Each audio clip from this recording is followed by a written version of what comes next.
Welcome back to the program. Let's go. Line number 2. Good morning, Wilfred Bartlett. You're on the air, sir. Good morning, Paddy. A long time. It's been too long, Wilfred. Yes, enjoying the summer. I was thinking when you was just talking before about the fishery there, I should call you one day and have a talk about the problems in the fishery, but you wouldn't have time enough in 2.5 hours. You only just touch on it, that's all. Mm-hmm. And I've got enough articles that I've written over the years to do 2 books on the things that's happening in the fishery, and there's nothing have changed. Now, what I called about this morning, I went up to Cavan for the weekend now, and I lunched up certainly and up in central Newfoundland, and then we drove in, do a bit of hunting, and pick a few blueberries. And I come to this little road there, new road, so I said, go up there now, nosy like you are, and see what's going on. When I got up there, I couldn't believe my eyes. This is the transmission line going across the island. Yep. And you look so far as your eye could see, both directions, not on this vast trail across the island. And I looked at it, I said, my God, they got to be nuts. All this timber cut down and destroyed, and everything else, and never allowed to grow back again. And they're calling it a green project. I mean, my goodness, this transmission line, I don't know how wide it is. It must be a couple thousand feet wide. You know, for 1,100 kilometers of that. And almost like going on a farm or something. Everything clean right up. Not a thing left, not a stump, one thing in this world.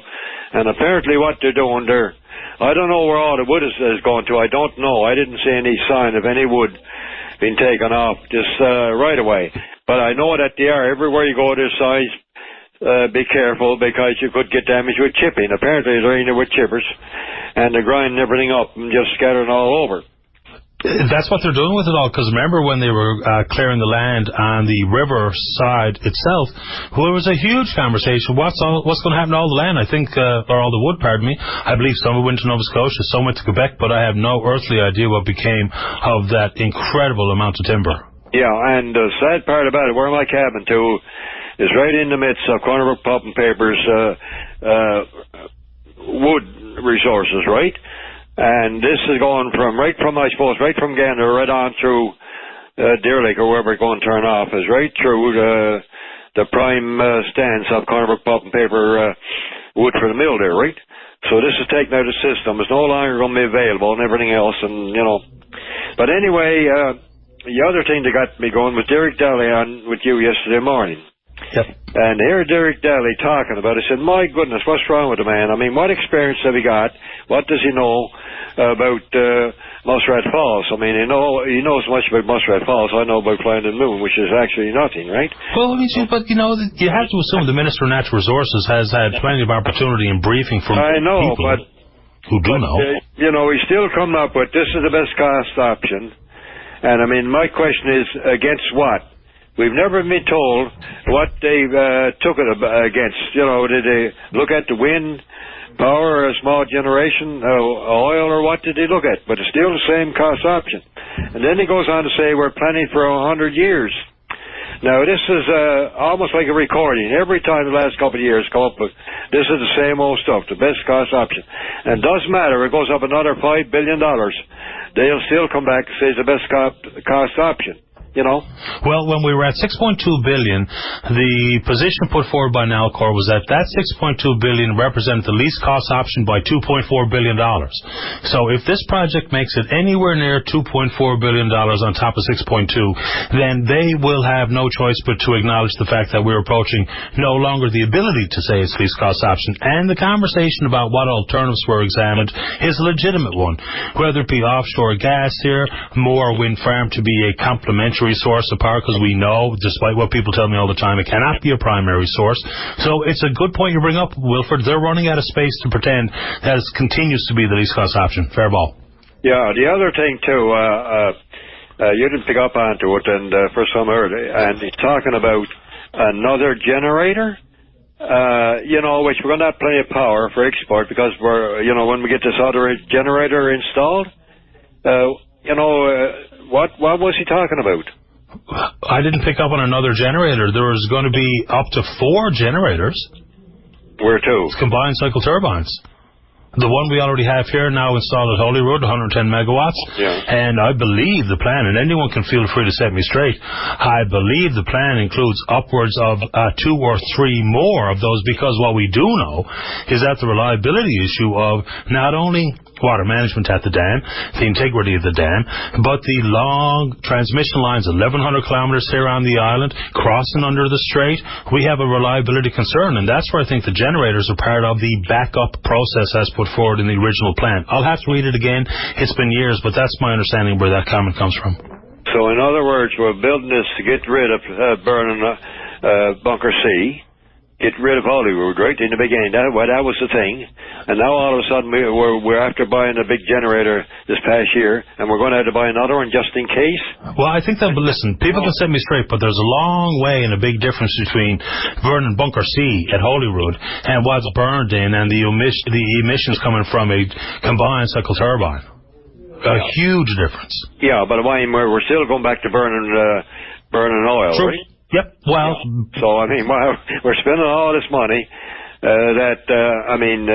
none of my children and your children that's alive today will ever benefit from this, because by the time it's paid off, certainly we'll all be dead, right? When the benefits can come back to us, if at all possible, right? Well, 57 years, we use that number because that is indeed the amount of time they have used to finance the $5 billion from Goldman Sachs. But also, it's worth... saying this out loud.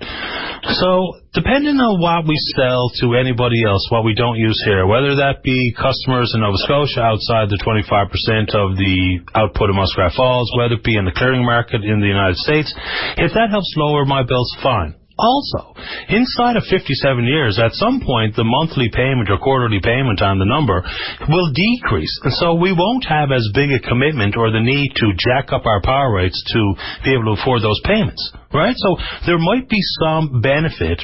Now, feel free to start throwing slings and arrows at me, Radio Land, but there will be less money to be paid on the $5 billion 20 years from now. It stands to reason. Math is not that hard.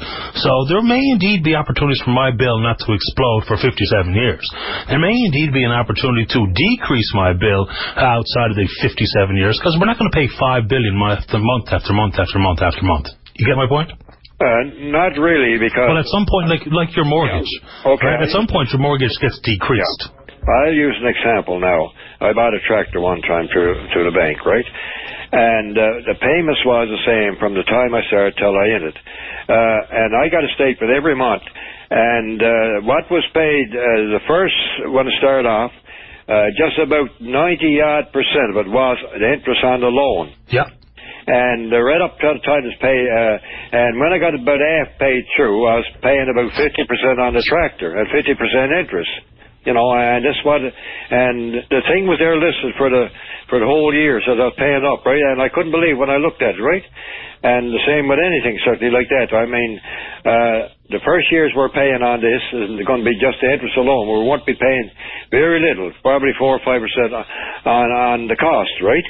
Yeah. It will be coming down. The cost of interest will be coming down, but the principal will be the same every year. Well, of course. Paid off. If you have equal payments on your mortgage, equal payments on your tractor, equal payments on your car, the point is that there'll be less owing, consequently more wiggle room to pay more and or less inside the 57 years. Plus, they can't have a 57-year plan that accommodates for every single month for 57 years.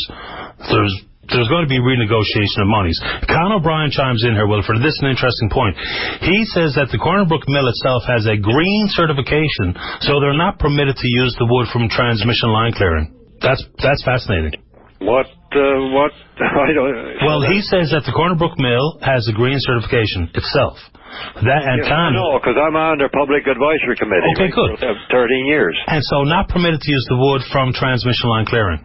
Why? Is that your... Well, I don't know why. I'm just reading what Con O'Brien just sent me. I'll have to read further about it because I just saw it 20 seconds ago. Okay, well, I'll get hold to the guy at Boise Cornerback. Anyway, I was going to phone him anyhow, right, after come back. Yep. Oh, what's happened to the wood that's cut on their right-of-ways, right? Wilfred, just because we run out of time, we've had the last word this morning. You're always welcome to join us on this, the fishery, or anything else that's on your mind. Okay, thanks a lot, Paddy. All the best. Bye-bye.